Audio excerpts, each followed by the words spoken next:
आपका चैप्टर जो है हड़प्पन सिविलाइजेशन वाला चैप्टर है, चैप्टर 1 है। इसे स्टार्ट करेंगे। इसे स्टार्ट करने से पहले आपको जो है कुछ चीज़ें याद रखना बहुत ज़रूरी है। अगर आपको ये नहीं पता तो आपको चैप्टर समझ ही नहीं आएगा और हिस्ट्री बोरिंग लगेगी।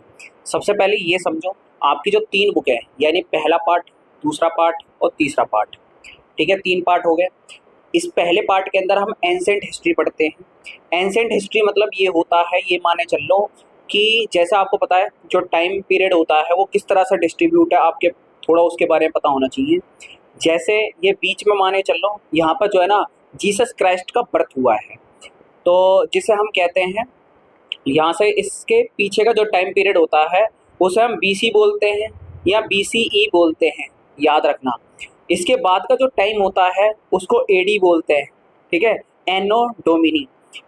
अब जो है इससे पीछे वाले टाइम में ध्यान रखना, हम बीसी या बीसीई लगाएंगे, यानी बिफोर क्राइस्ट, यानी जो जीसस क्राइस्ट का बर्थ हुआ था उससे पहले का जितना भी समय पढ़ेंगे वो सारा का सारा जो है बीसीई में रहेगा, ध्यान रखना। और इनके बर्थ के बाद का जितने भी समय वो एडी में रहेगा, एनो डोमिनी में। तो ये बात याद रखना। बाकी जो है अब जो एंसेंट हिस्ट्री हम पढ़ रहे हैं वो हमारी जो है ना इसी टाइम में ही आएगी, किसमें, बीसीई के अंदर पढ़ेंगे हम ज़्यादातर, ध्यान रखना। और उसके बाद जो हमारा दूसरा पार्ट आता है, दूसरा पार्ट जिसके अंदर हम पढ़ते हैं मिडिवल हिस्ट्री के बारे में। मिडिवल हिस्ट्री में आप क्या क्या चीज़ें पढ़ोगे, इसमें हम जो है मुगलों के बारे में, मुगल टाइम में जो है एग्रीकल्चर और साथ में पीजेंट की कंडीशन, वुमेन्स की कंडीशन, इन सब के बारे में पढ़ते हैं। और जो तीसरा पार्ट है जिसके अंदर हम जो है, जब इंडिया के अंदर, इंडिया जो है कॉलोनिज्म बना था अंग्रेजों के टाइम में, किस तरह की सिचुएशन थी इंडिया की, या गांधी के बारे में हम इसके अंदर तीसरे पार्ट के अंदर पढ़ते हैं। तो ये बातें याद रखनी है आपको। तो फर्स्ट जो पार्ट है हम इसके अंदर क्या क्या चीज़ें पढ़ेंगे, तो उसकी स्टार्टिंग कर रहे हैं। पहला पार्ट हम शुरू करेंगे। तो सबसे पहले जो है पहले पार्ट का जो चैप्टर है आपका वो है हड़प्पन सिविलाइजेशन, जिसका नाम है ब्रिक्स, बेड्स एंड बोन्स। इसको मैं रब कर देता हूँ, 1 मिनट। तो देखो चैप्टर का नाम हमारा पड़ता है ब्रिक्स, बेड्स एंड बोन्स। तो ब्रिक्स मतलब क्या होता है, ईंटें होती हैं, बेड्स मतलब मनके, और बोन्स मतलब हड्डियाँ होती हैं। और जो हिंदी मीडियम वाले हैं वो भी समझ सकते हैं इसको इजीली, ठीक है, इसलिए घबराने वाली ज़रूरत नहीं है। हम बात करें, ये जो है ना, मतलब जितने भी ये नाम दिख रहे हैं ना आपको, तीनों के तीनों ये ऐसे सोर्स है जिनके बिहाफ पर हम बता सकते हैं कि कोई ऐसी सिविलाइजेशन थी जो कम से कम आज से 5000 साल पुरानी सिविलाइजेशन थी। याद रखना है इस चीज़ को जो मैं बता रहा हूँ। ये जो है हड़प्पन सिविलाइजेशन इसको कहा जाता है। क्योंकि हड़प्पा सिविलाइजेशन क्यों कहा जाता है ये पता होना चाहिए आपको। क्योंकि सबसे पहले जो डिस्कवर हुआ था ना जो प्लेस, उसका नाम हड़प्पा ही था, इसलिए इसको हड़प्पन सिविलाइजेशन कहा गया। और ये किसके नियर बाई थी, एक रिवर है जिसका नाम है इंडस रिवर। तो इंडस रिवर के पास ही इसकी मतलब डिस्कवरी हुई थी और वहीं पर जो है ये सेटल थी, इसलिए इसको इंडस सिविलाइजेशन भी कहा जाता है, याद रखना। और ये सिविलाइजेशन जो मानी गई है, माना जाता है ब्रॉन्ज एज के टाइम की है। 1 मार्क्स में एमसीक्यू में पूछा जाता है, ध्यान रखना, ब्रॉन्ज एज। तो ये सिविलाइजेशन ब्रॉन्ज एज की मानी जाती है। और ब्रॉन्ज आपको पता होना चाहिए 2 मेटल से मिक्स होकर बनता है। कॉपर और टीन को अगर मिक्स कर दोगे तो इससे ब्रॉन्ज बनता है। तो ब्रॉन्ज का यूज जो है यहाँ पर ये क्या करते थे, टूल्स बनाने के लिए यूज क्या करते थे। तो हम बात करें, इसका जो टाइम पीरियड है वो 600 बीसीई से 1900 बीसीई के टाइम में माना जाता है, याद रखना। तो यहाँ पर जो हम सोर्स की बात करें कि हड़प्पन सिविलाइजेशन हमें कैसे पता चला, तो जो सोर्स है वो कौन कौन से हैं। जैसे यहाँ पर देखोगे मैंने जो है एक इमेज लगा रखी है, इसमें देखोगे ये सारे जो है मटके वगैरह जो भी हैं इसमें, तो ये हमें देखने को मिलते हैं, जिसके ब्याह पर हम पहचानते हैं कि लोग क्या करते थे, क्या इनका जो है मतलब वहाँ पर कल्चर था। काफ़ी चीज़ें हमें इन्फॉर्मेशन मिल जाती हैं। जैसे सोर्स हमें जो है ना एक्सकवेशन में हमें मिले हैं सोर्स काफ़ी ज़्यादा। एक्सकवेशन मतलब ये होता है जब खुदाई की जा रही थी वहाँ की, हड़प्पन सिविलाइजेशन जो भी वहाँ पर जो सोर्स मिल रहे थे, जब वहाँ पर खुदाई हो रही थी तो वहाँ पर काफ़ी चीज़ें मिली थी। जैसे माउंट्स, ठीक है, इंस्क्रिप्शन, बिल्डिंग, पोट्री, सील्स, मतलब सील्स मतलब एक माने चलो मूर्तियाँ हो गई या फिर सिक्के हो गए, सिक्कों के ऊपर जो है ना छपी हुई जो मूर्तियाँ होती थी उन्हें सील्स बोला जाता है। और जो माउंट्स है जैसे हड्डियाँ वगैरह वो पाई गई हैं यहाँ पर। तो ये सारे सोर्स है जिनके यहाँ पर हम कह सकते हैं कोई सिविलाइजेशन थी, ध्यान रखना। अब बात करते हैं स्प्रेड ऑफ सिविलाइजेशन। ये सिविलाइजेशन कहाँ से कहाँ तक फैली हुई थी। अफगानिस्तान, जम्मू, बलूचिस्तान यानी अब पाकिस्तान में, ये गुजरात, राजस्थान, वेस्टर्न उत्तर प्रदेश, ठीक है। और उसके बाद बात करें मैप के अंदर आपको पता होना चाहिए, जैसे आपको पता है कि ये हो गया हमारा पाकिस्तान, इस जगह पर तो थी, फिर यहाँ पर ऊपर जाते हैं तो यहाँ पर अफगानिस्तान देखने को मिलता है। तो इतने पार्ट में जो है पूरे में हड़प्पन सिविलाइजेशन फैली हुई है। उसके बाद जो है जम्मू का इलाका मान लो, ठीक है। तो इतना जो है मतलब सारा इलाका जो है मतलब यहाँ पर देखने को मिलती है हड़प्पन सिविलाइजेशन।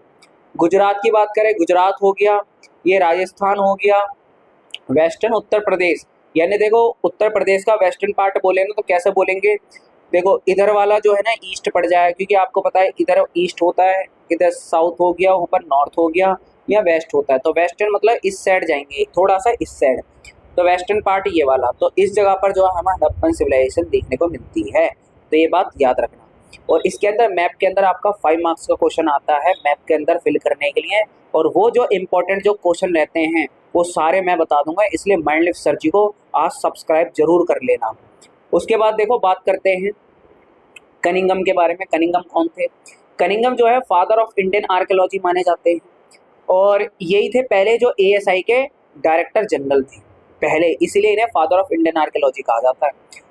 और इनकी बात करें ना तो माने चलो ये थोड़े इतना मतलब ये थे मतलब कि ऐसा मान लो कि इन्हें किसी कहीं से सिक्का मिला, सोर्स मतलब कहीं मिला हड़प्पन सिविलाइजेशन को जानने के लिए, लेकिन उसको इम्पोर्टेंस नहीं दी इन्होंने, जिस वजह से इसमें डिस्कवरी करना चाहते थे ना तो कर सकते थे, पहले यही कनिंघम ही कर सकते थे, लेकिन कनिंघम के बाद जो अगले जनरल बने उन्होंने कर पाए, वो कर पाए इसकी डिस्कवरी, ये ना कर पाए उसका रीजन यही है। देखो क्या क्या है, इनका रोल भी पूछ लेता है एग्जाम में, क्या रोल क्या था।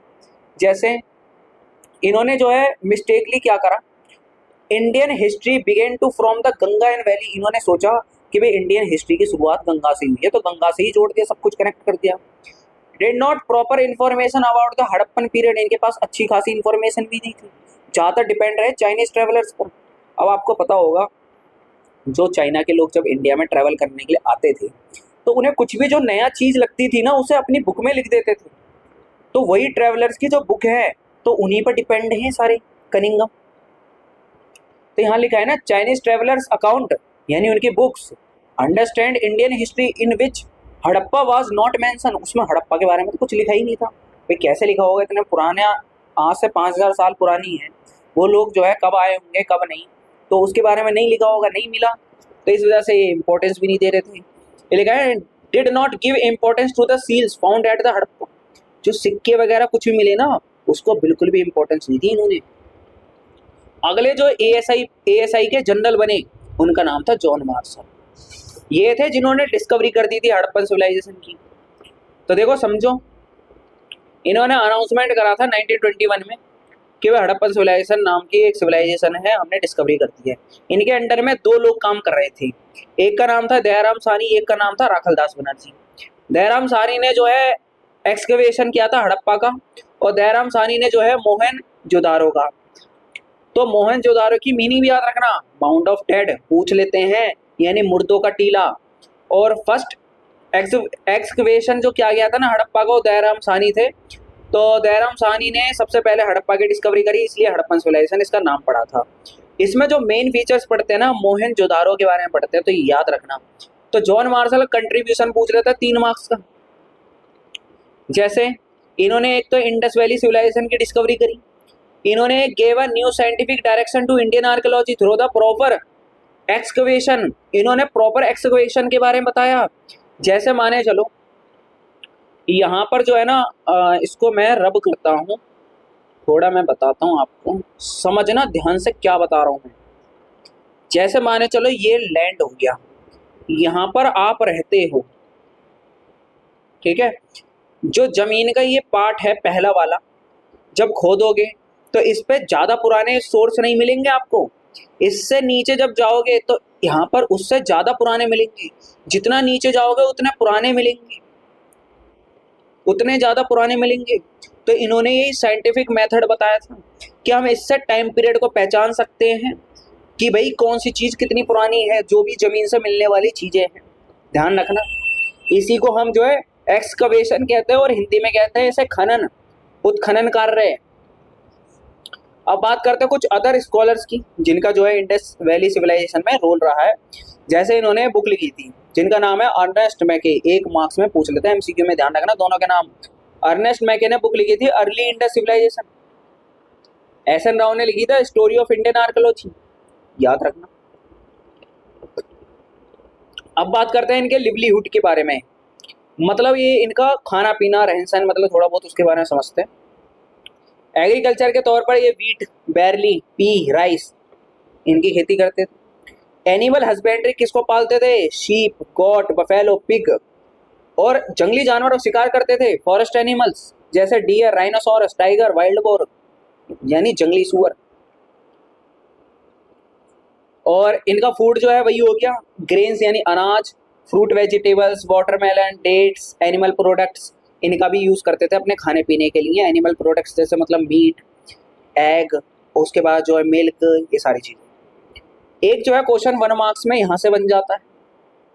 अकॉर्डिंग टू आर्कियोलॉजिस्ट द हाजा bird is peacock whose voice is hard heard in the royal palace. Royal palace तक जिसकी आवाज़ सुनाई देती थी वो कौन सा बर्ड है? उसको हाजा बर्ड, वो क्या था, उसका नाम क्या था? वो था पिकॉक, उसी को हाजा बर्ड कहते हैं। 1 मार्क्स में पूछते हैं। अब यहाँ समझेंगे आगे का सबसे इंपॉर्टेंट जो क्वेश्चन है एग्जाम में आता रहता है, social and economic difference. Social मतलब वहाँ के समाज के बारे में, सोशल के बारे में, इकोनॉमिक मतलब वहाँ के अमीर और गरीबी के बारे में कैसे पहचाने, कि वहाँ के लोग अमीर थे गरीब थे कैसे पहचाने, वहाँ के कल्चर के बारे में कैसे पहचाने। तो देखो सबसे पहला पॉइंट मैंने डाल रखा है different utility object. Utility object मतलब क्या होता है? जिनका नॉर्मली यूज़ करते थे, जैसे daily pottery of different types, cups, plate, bowls इनका यूज़ करते थे। अब जैसे आप ये समझो, जब जैसे देखो यहाँ पर ये इमेज दिख रही है, यहाँ पर डेड बॉडी, मतलब इसको देखोगे तो इसके आसपास जो है कुछ देखो, कुछ नॉर्मल सी चीज़ रखी हुई है, ठीक है। तो इससे पता चलता है, और कुछ ऐसी डेड बॉडी भी थी जिसके साथ जो है कुछ कॉस्टली चीज़ रखी हुई थी, जिससे पता चलता है कि यहाँ पर अमीर और गरीब दोनों रहते थे। जो राजा महाराजा थे उनके साथ कॉस्टली चीज़ें रहती थी, जो नॉर्मल लोग थे उनके साथ जो है नॉर्मल ऐसी चीज़ें देखने को मिलती थी। तो ये तो हो गए यूटिलिटी ऑब्जेक्ट जो डेली यूज़ करते थे। तो लग्जरी गुड्स जो मैं बोल रहा हूँ या एक्सपेंसिव आइटम्स थे वो क्या थे? देखो एक तो है फ्यांस। फ्यांस याद रखना, फ्यांस पे बहुत इंपॉर्टेंट क्वेश्चन बन जाता है कि फ्यांस एक स्पेशल टाइप का मटेरियल होता है, इससे सिक्के भी बनते थे। और दूसरा ये बनता कैसे? सैंड, कलर और एडेसिव मतलब चिपचिपा कोई केमिकल मिक्स करके इनको ना बेक किया जाता था ना, भट्टी में पकाया जाता था।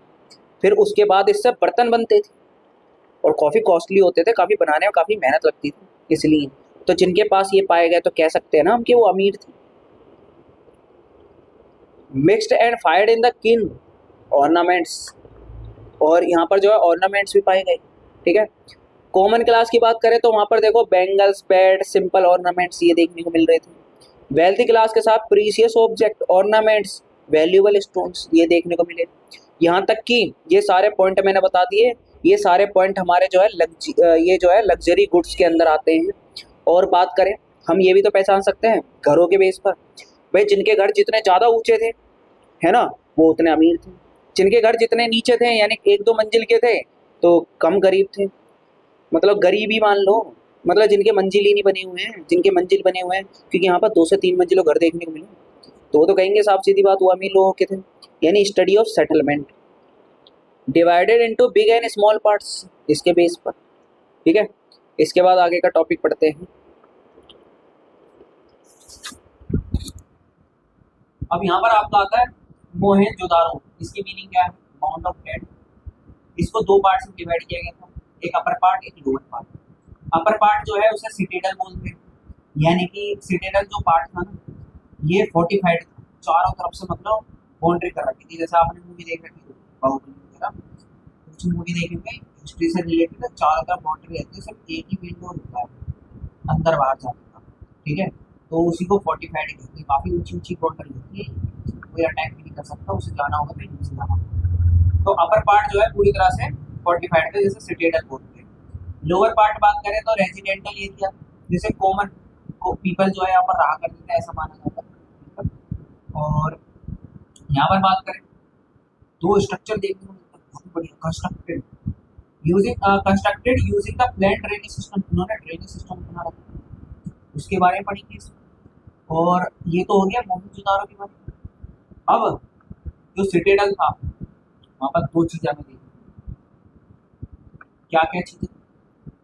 तो यहाँ देखो, लार्ज ग्रेनरी स्टोरेज होती है, और एक था ग्रेट बाथ जो रेक्टेंगुलर शेप का था, इसके बारे में भी पढ़ेंगे। इससे पहले ये चीज और देखो, सिटीडल में राजा महाराजा रहते थे। यहाँ का जो रूलिंग सिस्टम है एडमिनिस्ट्रेटिव है, रिलीजियस पर्पस के लिए इसे यूज किया जाता था सिटीडल पार्ट को, इंक्लूडिंग लार्ज स्ट्रक्चर भी यहाँ पर देखने मिले। लार्ज स्ट्रक्चर देखो, ये हो गया large granary storage of grain, मतलब जो अनाज वगैरह होता था उसको इकट्ठा करके रखा जाता था। इकट्ठा मतलब ऐसा समझ लो जैसे आपने देखा होगा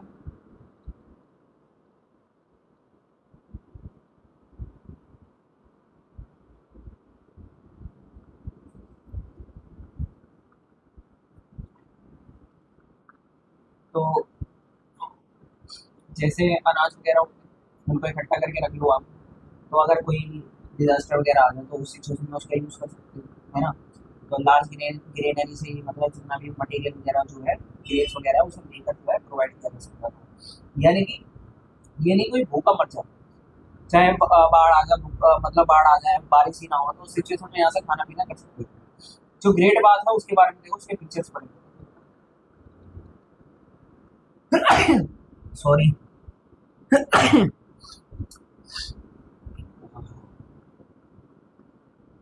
तो देखो, इसमें बात करते हैं फीचर्स। पहले इसका डायग्राम देखो, डायग्राम से पहले समझाता हूँ।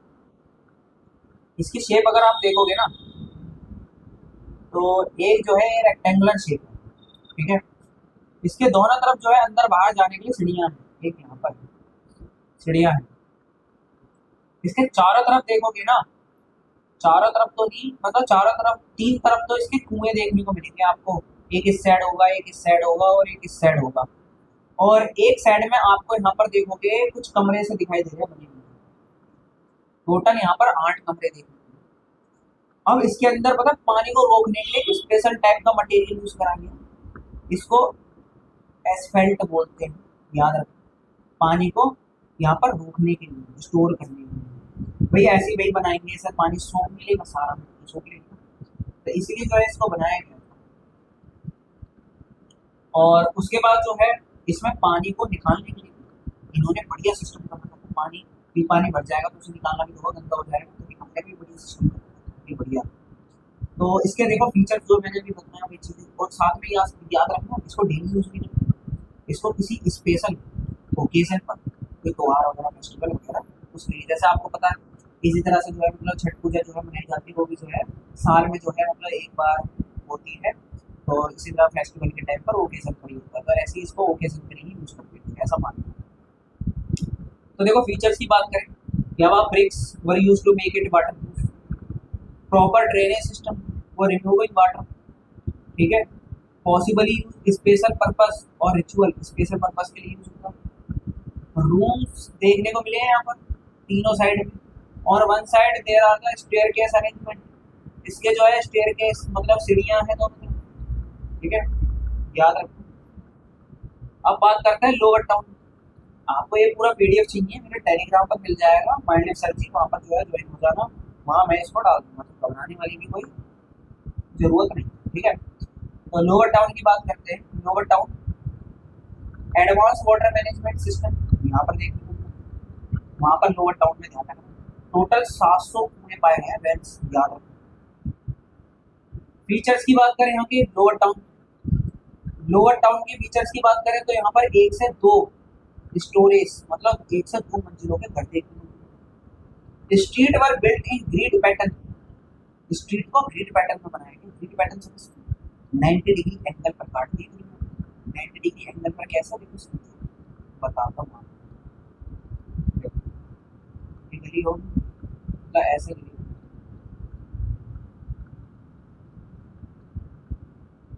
ये जो है 90 डिग्री एंगल बन रहे हैं यहाँ पर, इसे कहते हैं ग्रिड पैटर्न। और ये याद रखना, सबसे पहले गलियां नहीं बनाई गई थी, सबसे पहले ड्रेनेज सिस्टम बनाया गया। यानी कि यहाँ पर जो है पहले गलियां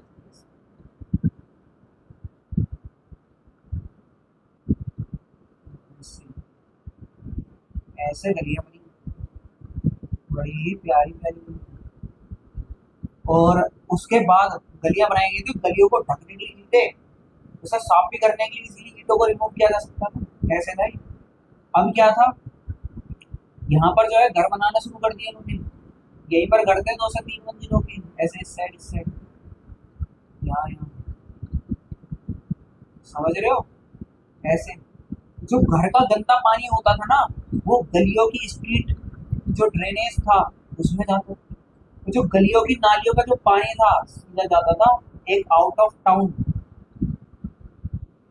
यहाँ से एक आउट ऑफ टाउन, मतलब एक बड़ा सा टैंक बनाया हुआ था, उसमें जाकर सारा पानी निकलता था। इसी को ड्रेनेज सिस्टम कहता है, यूनिक सिस्टम था ये काफी ज्यादा, 3 मार्क्स में कुछ याद रखना। और यहाँ के घर की बात करें ना, जो घर बने हुए थे, देखो हमारे जगह पहले के समय क्या होता था, लोग जो है मतलब ट्रैवल करते थे, दूर दूर जाते थे, लोगों को मैसेज पहुंचाने के लिए भेजते थे। अब भाई वो एक जगह से दूसरी जगह जाएंगे तो उन्हें प्यास तो लगती है, तो घरों में घर से पानी मांगते थे। तो इसलिए लोगों ने क्या कर रखा था, कुएं ऐसे बनाए थे घर के बिल्कुल गली के आसपास, ताकि जो है बाहर के लोग भी पानी पी सकें, अंदर आने की जरूरत ना पड़े, जैसे कोर्टयार्ड कहते हैं, बाहर बरामदा टाइप का। और उसके बाद जो है घर जो बनाए गए थे 2 से 3 मंजिलों के, नीचे वाले कमरे में प्राइवेसी को ध्यान में रखते थे, नीचे इसलिए खिड़की नहीं बनाई। और हर कमरे पर यानी छत पर जाने के लिए सीढ़ियाँ बनाई थी, स्टेयर थी। और साथ में जो है मतलब हर कमरे में किचन बाथरूम दोनों देखने को मिले, याद रखना। तो देखो इन्हीं को चीज़ों को हम इसके अंदर पढ़ेंगे। देखो street were built in grid pattern, pattern intersecting each other है, एक दूसरे इंटरसेक्ट करते हैं, ठीक है। Bathroom had bricks floor, waste water from house flow into street drain, जो वेस्ट वाटर था हाउस से कहा जाता था स्ट्रीट की ड्रेन में जाता था। उसके बाद जो है लार्ज ड्रेन से जो है कनेक्ट आउटसाइड, मतलब टाउन से आउटसाइड यहाँ पर कनेक्ट था, जो मैंने बताया। मेन ड्रेन वर कंस्ट्रक्टेड फर्स्ट, पहले मेन ड्रेन को कंस्ट्रक्ट किया, follow by the construction of house, फिर उसके बाद घर बनाएंगे। Drain could be covered close, आसानी से कर सकते थे, साफ सफाई वगैरह ध्यान में रखते थे। घरों की बात करें तो घर कैसे बनते थे, देखो घरों की बात करते हैं। कोर्टयार्ड, बाथरूम, स्टेयरकेस और separated area were made for the keeping goods. House were designed keeping privacy in mind, with the main doors not opening directly onto the street. याद रखना ये चीज, मतलब हाउस जो है मतलब ऐसा बनाए गए थे कि भाई नीचे मैंने बताया कोर्टयार्ड रखा गया था, बाथरूम भी था कमरों के अंदर, सीढ़ियाँ लगाई गई थी, सेपरेट रूम्स थे, ठीक है। और हाउस वर डिजाइन ऐसे करे गए थे प्राइवेसी को ध्यान में रख के, नीचे खिड़कियाँ नहीं रखी गई, याद रखना चाहिए।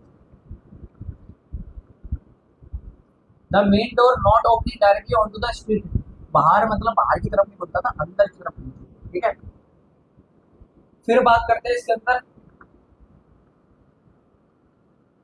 क्राफ्ट्स के बारे में, यानी कि लोग हाथों से, मतलब हाथों की स्किल होती है ना, तो स्किल का यूज करके कैसे कैसे जो है मतलब वो बनाते थे, मतलब चीज़ों को, जैसे चाहे मटके हो, मूर्तियाँ हो, टूल्स वगैरह हो, कैसे बनाते थे, क्राफ्ट के बारे में बात करते हैं। तो क्राफ्ट जो थे वो बेड मेकिंग नहीं होता था, बेड्स वगैरह, मूर्तियाँ वगैरह जो होती हैं, तो उनके बारे में जो है बात करते हैं। इसमें रॉ मटेरियल किसका यूज करते थे, पहले तो आता है इसमें स्टेटाइट। स्टेटाइट एक सॉफ्ट स्टोन होता है, सारे स्टोन से स्टेटाइट हो गया, ये राजस्थान में पाया गया है और नॉर्थ गुजरात में। लापिस लाजुली की बात करें, ये शारदोगई में पाया गया अफगानिस्तान में।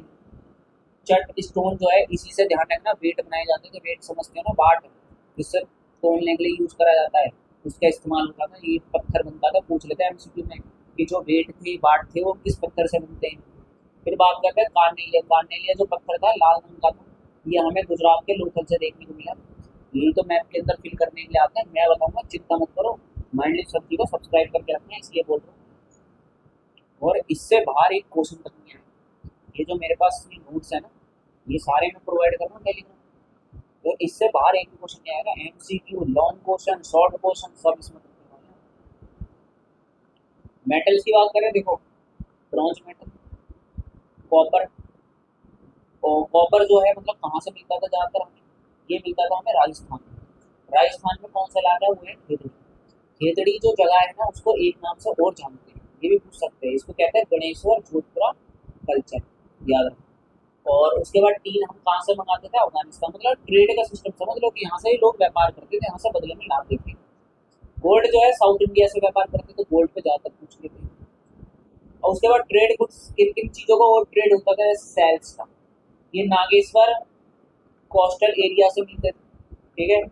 पोर्ट्स की बात करें, पोर्ट्स और वेसल्स कालीबंगन से, कॉटन वगैरह आता था। और हम बात करें ना कि ये ब्रिक्स का,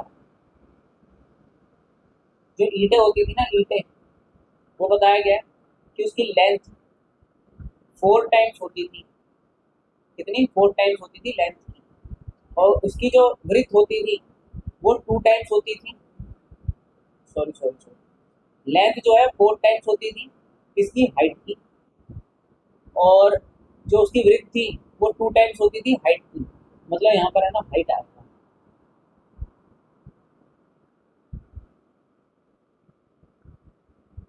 तो 4 टाइम्स होती थी हाइट की, और विड्थ उसकी जो है वो भी हाइट की जो है 2 टाइम्स होती थी। और हाइट को तो मतलब नॉर्मली जो भी थी उतनी देखने को मिलती, ठीक है। तो लेंथ और ब्रेथ आपको पता होनी चाहिए। अब बात करते हैं इसमें ट्रेड रूट्स। ट्रेड रूट्स की बात करें तो ट्रेड मतलब किन रास्तों के जरिए करते थे। एक तो हो गया सी रूट। सी रूट में जैसे ईरान, इराक, इजिप्ट, मेसोपोटामिया, इन जगहों से जो है सी रूट के जरिए जो है इनका ट्रेड होता था। और बात करें मेसोपोटामिया जो था ना, उसके रिकॉर्ड जो है वगैरह जो है देखने को मिलते हैं। वहाँ पर पता चला है कि इसमें जो है ना मेलू और मकान शब्द का इस्तेमाल हुआ है। तो इसमें मेलू और मकान जो यूज करे गए हैं वर्ड, उनका मतलब क्या है, एक तो ये याद रखना, ये भी पूछा गया है MCQ। मेलू का मतलब होता है लैंड ऑफ सेलर, मकान मतलब होता है ओमान। समझ लो ध्यान से क्या बता रहा हूँ। फिर बात करते हैं बालाकोट की। तो बालाकोट जो है पाकिस्तान में है, और यहाँ से शेल इंडस्ट्रीज के बारे में पता चला। यहाँ से MCQ बनता है इस पोर्शन से। क्या करना, कालीबंगन, वहाँ से क्या मिला। देखो कालीबंगन की एक तो मीनिंग याद रखना, ब्लैक बैंगल्स, काले रंग की चूड़ी। और साथ में यहाँ पर हमें एविडेंस मिले हैं प्लग फील्ड। प्लग फील्ड समझ, जैसे खेती बाड़ी के यूज होते हैं ना, प्लग वगैरह यूज करते थे जमीन को खोदने के लिए, मिट्टी को, ताकि जो है उसको जो वेट सॉइल है वो ऊपर की तरफ आ सके। तो इसके एविडेंस हमें जो है कालीबंगन से मिले। चन्नू दड़ों से हमें जो है सेंटर ऑफ बेड प्रोडक्शन, सबसे ज्यादा बेड्स का प्रोडक्शन यही होता है। अब बात करते हैं आगे रिलीजियस के बारे में, यानी इनके धर्म के बारे में। तो डेप्रिसिएशन ऑफ डाइटीज, यहाँ पर जो पशुपति को यहाँ के देवता मानते थे, जिन्हें जो है शिवा का रूप माना जाता था, ठीक है। ये चारों तरफ से एनिमल से घिरे हुए हैं और बैठे हुए हैं, सीटेड है ऑन अ थ्रोन, सिंहासन पर बैठे हुए हैं। ऐसा लगता है एक साधु होता है ना, वो उसकी पोजीशन में बैठे। और इनका जो धार्मिक सिंबल है, रिलीजियस सिंबल, वो ट्रायंगल है। इंपॉर्टेंस ऑफ एनिमल की बात करें तो बुल, राइनोसोरस, बफेलो, ये देखने को मिलते हैं। ये एनिमल्स थे और इनकी पूजा भी होती थी। सम सील्स हो यूनिकॉर्न, मतलब कुछ सील्स ने तो काफी चीजें दिखाई, जैसे लाइक फिगर्स, पॉसिबली सिंबॉलिक, मतलब यहाँ के बारे में जो है कुछ इंफॉर्मेशन भी देती है, ठीक है। क्या पॉसिबल कुछ हो सकता है यहाँ पर, ये इनके एक सिंबल है, धर्म से जुड़ी हुई सारी। इकोनॉमिक लाइफ जो मैंने शुरू में आपको बताई थी, वही चीजें हैं इसके अंदर। जैसे हम जो है कैसे उनके अमीर और गरीब के बारे में जान सकते हैं। ये ध्यान रखने वाला जो पार्ट है ना आपका, ये सोशल में बन जाएगा। सोशल में अगर सोशल पे क्वेश्चन, सोशल के पॉइंट पूछते तो आप सोशल पे डाल सकते हो, और वहाँ के इकोनॉमिक के पूछते तो आप ये पॉइंट डाल सकते हो, और पीछे वाले जो पॉइंट बताए थे वो भी डाल सकते हो, ठीक है। तो यहाँ पर देखो, from the study of settlement बताए थे, छोटे घर और बड़े घर से पहचान सकते हैं। People use metal tools, stone tools, कौन भाई मेटल के यूज कर रहा था, कौन स्टोन का। इंटरनेट ट्रेड, ठीक है, अंदर भी ट्रेड होते थे वैल्यूबल गुड्स स्टोन्स के। Beads of various shape and size, evidence of weight, weight के मतलब एविडेंस बताया ना, तोलने के लिए बाट वगैरह यूज करे गए थे, वो भी मेजर सिस्टम यहाँ पर देखने को मिला है। अब बात करते हैं इसमें फीचर ऑफ हड़प्पन सिविलाइजेशन। तो हड़प्पन सिविलाइजेशन के फीचर्स, इसकी विशेषता और क्या थी खास, यानी कि हम ये बोल सकते हैं लेगेसी, हड़प्पन सिविलाइजेशन की लेगेसी क्या, यहाँ से हमें क्या क्या चीजें मिली, इसका पॉइंट आप लेगेसी में भी ऐड कर सकते हैं। जैसे 11th क्लास में आपने पढ़ा होगा 11th में क्या पढ़ा होगा, मेसोपोटामिक लेगेसी, है ना। तो देखो यहाँ से हमें क्या क्या सीखने को मिला कि भाई सिटीज़ को हम वेल कैसे कर सकते हैं, साफ सफाई कैसे ध्यान रख सकते हैं, पानी का मैनेजमेंट कैसे कर सकते हैं, ग्रीनरीज मतलब अनाज को स्टॉक करके कैसे रखें ताकि आने वाले समय में काम हो, ट्रेड करने के बारे में बताना, आर्ट क्राफ्ट के बारे में, ब्रिक्स के बारे में, स्क्रिप्ट लिखने के तरीके के बारे में। अब देखो वेट के बारे में, स्क्रिप्ट के बारे में बात करेंगे। अभी देखो स्क्रिप्ट का आएगा नीचे, उसका पढ़ेंगे, अब वेट का पढ़ लेंगे। स्क्रिप्ट समझते हो ना, लिखने का तरीका, इनका लिखने का तरीका कैसा है वो भी नीचे आएगा।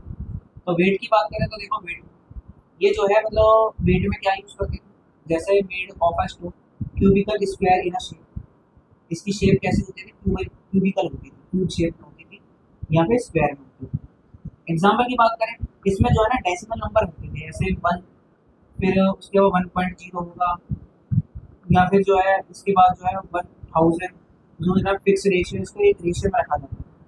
बड़े बड़े बार्ट भी थे, छोटे छोटे बार्ट भी थे। जो बड़े बार्ट थे ये base of the decimal system थे, जो बड़े बार्ट थे उनका यूज करते थे बल्क प्रोडक्शन, उनको तोड़ने के लिए। और छोटे बार्ट किस लिए इस्तेमाल करेंगे भाई, छोटे छोटे जो वेट होते हैं वो कौन यूज करता है, पता होगा ना आपको।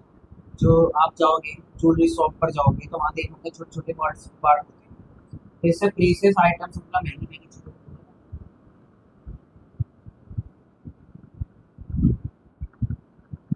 और उसके बाद देखो यहाँ पर जो है, मैं जो आपको बता रहा था क्राफ्ट वगैरह, तो देखो क्राफ्ट बनाने का एक तरीका है। ये तो इनके वेट हो गए, ये वेट, ठीक है। और उसके बाद जो है ये देखोगे ये बैट्स हो गए, मनके हो गए, इसमें बीच में छेद कर करके माता माला वगैरह मोतियाँ वगैरह जो है कंप्लीट हो जाती है माला की। अब जो है यहाँ पर पढ़ेंगे एक और आर्कियोलॉजिस्ट के बारे में जिनका नाम है आर्यन मिलर। ये भी डायरेक्टर जनरल किसके, एएसआई के। इनका क्या रोल रहा है वो समझना। इन्होंने क्या करा, इन्होंने भी साइंटिफिक एक्सकवेशन करा, जिसमें जो है लेयर वाइज स्ट्रेटेजी बताई थी एक्सकवेशन की, जैसे जॉन मार्सन ने बताया था ना, नीचे वाले लेयर के बारे में हम कैसे भी पुरानी चीज़ों को जाने, पुराने ओल्ड एरा को या ओल्ड पीरियड को कैसे समझे, उसके बारे में उन्होंने भी एक साइंटिफिक मेथड दिया था। Help in understanding the chronology of archaeological remains, मतलब इन्होंने जो है मतलब काफ़ी ज़्यादा समझाने की कोशिश की कि भाई आर्कियोलॉजिकल जो क्रोनोलॉजी होती है वो किस तरीके से हमें समझनी चाहिए, उसके बारे में समझाया।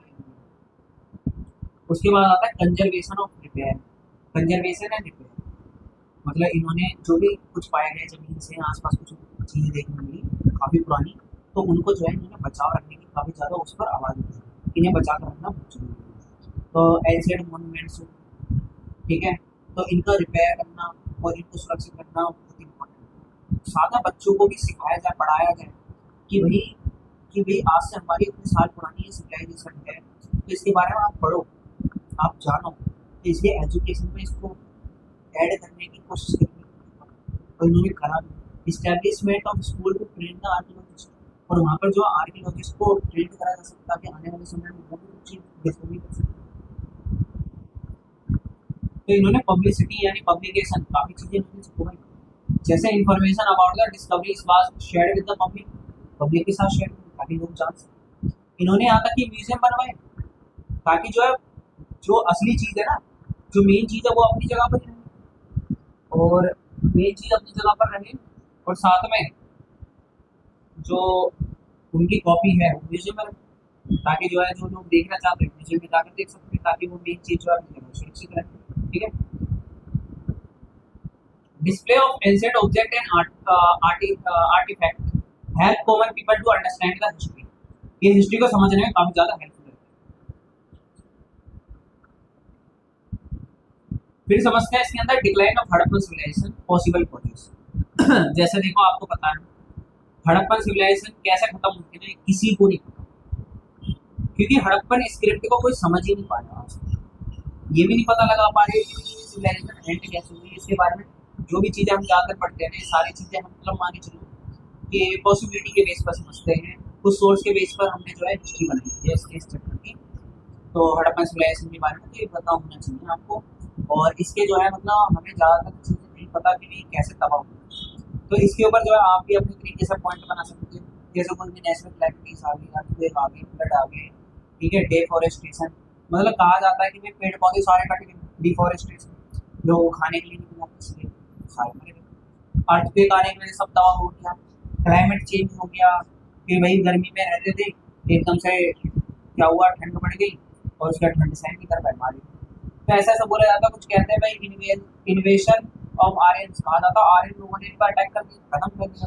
तो ऐसी ऐसी बातें हैं, तो आप भी अपनी तरफ से पॉइंट बना सकते हो, इसमें कोई बड़ी बात नहीं है, ठीक है। अब बात करते हैं इसमें टेक्नोलॉजी एंड इंजीनियरिंग के बारे में। तो इनकी टेक्नोलॉजी और इंजीनियरिंग कैसी थी, तो समझना है। सबसे पहले तो है टाउन प्लानिंग। टाउन प्लानिंग के बारे में हमने समझा कैसे प्लान किया जाता है। Road intersect each other at a right angle, जिसको ग्रिड पैटर्न कहा है। There was a grid pattern, house and bathroom पर वेल प्लान अच्छी तरह से करी गई। ब्रिक्स का यूज करा गया था, उसको बढ़िया साइज और क्वालिटी जो मैंने बताई थी, हाइट की 2 टाइम्स थी उसकी क्या ब्रिक, और 4 टाइम्स क्या इसकी लेंथ, ठीक है, इसकी ब्रिक्स की। ड्रेनेज सिस्टम इन्होंने वेल डेवलप था, बढ़िया तरीके से बनाया हुआ था, वाटर डिस्पोजल।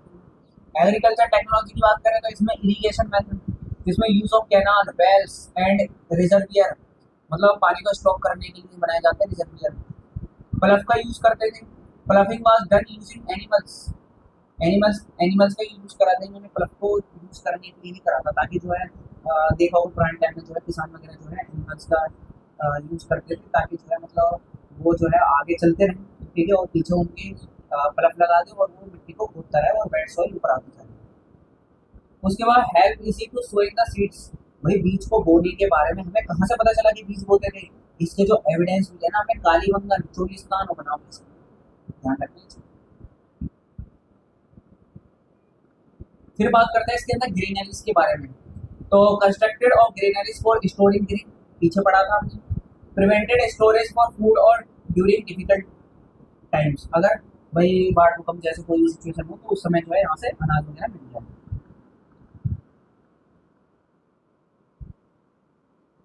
एग्रीकल्चर टूल्स में मतलब वो सिकल, ये सारे यूज करते थे। अर्बन डेवलपमेंट में इन्होंने जो है मतलब धीरे धीरे अर्बन डेवलपमेंट का, क्रॉप्स में क्या था, व्हीट, बैरली, पीस, ठीक है, लेंटिल्स, सीसम, मस्टर्ड, इनकी खेती वगैरह करते थे। तो रुको एक मिनट, ये थोड़ा उल्टा हो गया, ये जो पॉइंट है ना आपका, ये पॉइंट यहाँ है और ये पॉइंट याद रखिए। तो अर्बन डेवलपमेंट में जो है आपको देखने को मिलता है agriculture production supported urban growth, और वैरायटी ऑफ क्रॉप्स के अंदर ये क्रॉप्स आते हैं, ठीक है, इसलिए थोड़ा उल्टा। डोमेस्टिक एनिमल्स की बात करें तो ये हमने पढ़ा था कि इनका यूज किसलिए करते थे, फार्मिंग के लिए। अब जो है यहाँ पर मेन चीज आता है, देखो हड़प्पन स्क्रिप्ट, इसके फीचर्स, 3 मार्क्स का सीधा question.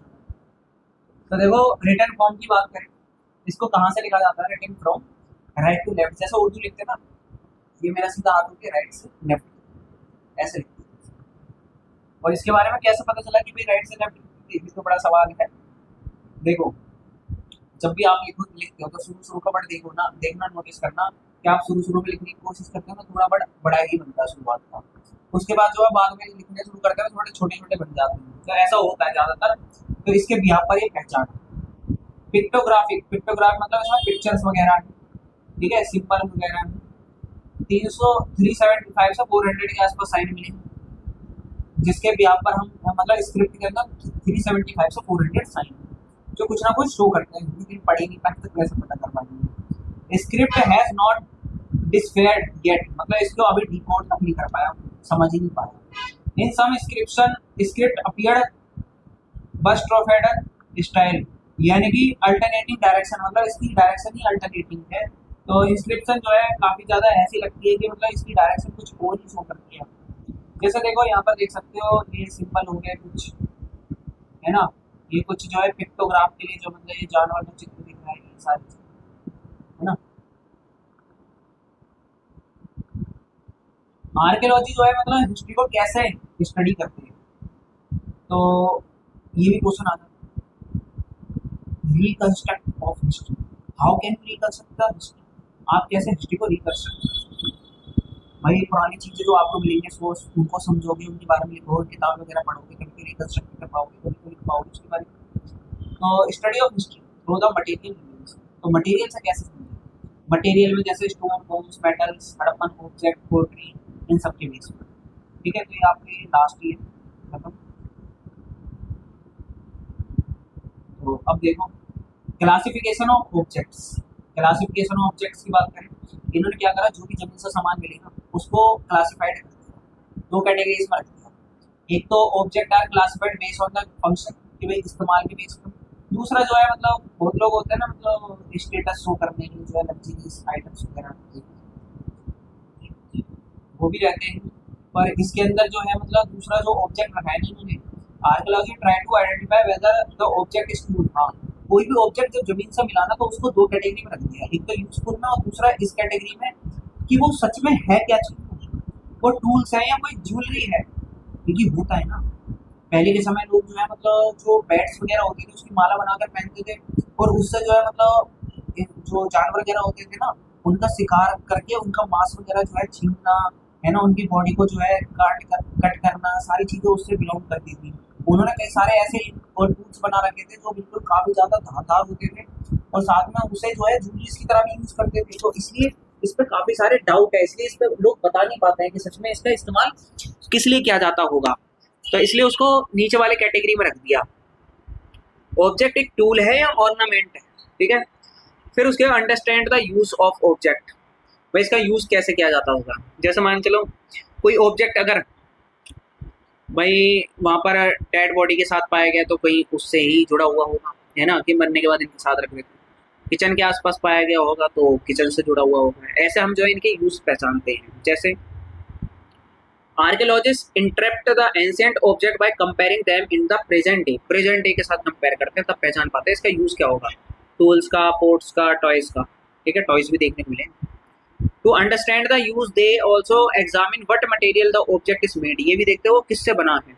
Example whether a pot is made of a metal और क्ले, ये देखते थे वो किससे बना हुआ, क्ले से, मेटल से। इस यहाँ पर हम पहचान सकते हैं, ठीक है, कि इसका यूज जो है मतलब कोई बढ़िया चीज के लिए होता होगा, नॉर्मल डेली लाइफ के लिए यूज होता होगा। ऐसे कुछ इनडायरेक्ट एविडेंस भी होते हैं। जैसे मैं बोलूँ कि हड़प्पन सिविलाइजेशन के लोग कैसे कपड़े पहनते हो, तो क्या आप बता सकते हैं?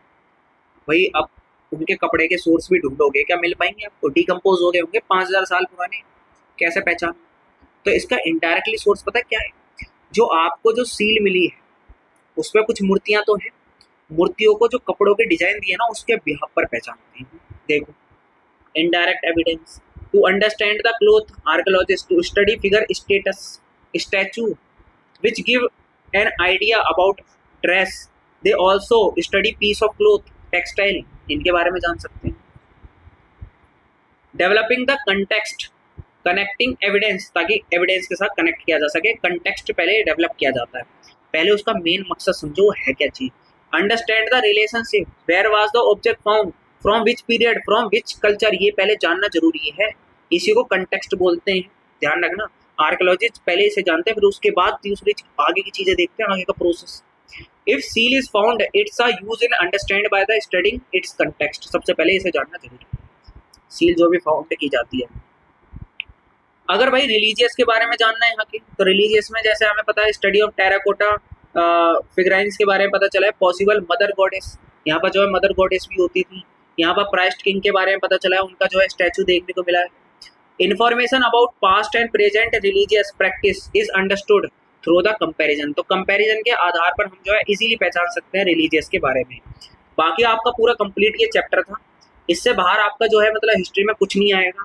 आप जो है बस इनको तैयार कर लो, ये मैं टेलीग्राम पर प्रोवाइड करना हूँ। ऐसे ही मैं जो है आपको पॉलिटिकल साइंस, हिस्ट्री और साथ में आपके जो अदर सब्जेक्ट है एडिशनल वाले हो गए, चाहे फिजिकल एजुकेशन के हो गए, उन सब के जो है इम्पोर्टेंट चैप्टर के नोट्स के साथ मैं ऐसे ही समझाऊंगा। इसलिए माइंड लिफ्ट सर जी को सब्सक्राइब आप जरूर कर सकते हो। और अगर आपको कोई भी डाउट है तो आप जो है मेरे Instagram ID Mind Lift sir ji पर जाकर आप मुझे डीएम करके आप अपने जो है डाउट मुझे भेज सकते हो, मैं आपको जो है उसका सॉल्यूशन करके जरूर दूंगा। या चाहो तो आप जो है टेलीग्राम पर जो है डिस्कशन ग्रुप है, वहाँ पर जो है आप अपना मैसेज छोड़ सकते हो, मैं उसके आपको प्रॉब्लम सॉल्व करके जरूर दे दूंगा। बाकी आप जो है मतलब माइंड लिफ्ट सर जी को जो है यहाँ पर सब्सक्राइब करना ना भूलें। ये आपके लिए एक एग्जाम के पॉइंट ऑफ व्यू से काफ़ी इंपॉर्टेंट नोट्स बने हुए हैं, ध्यान रखना, और सारे ऐसे ही मिलने वाले हैं। बाकी मिलते हैं नेक्स्ट वीडियो में।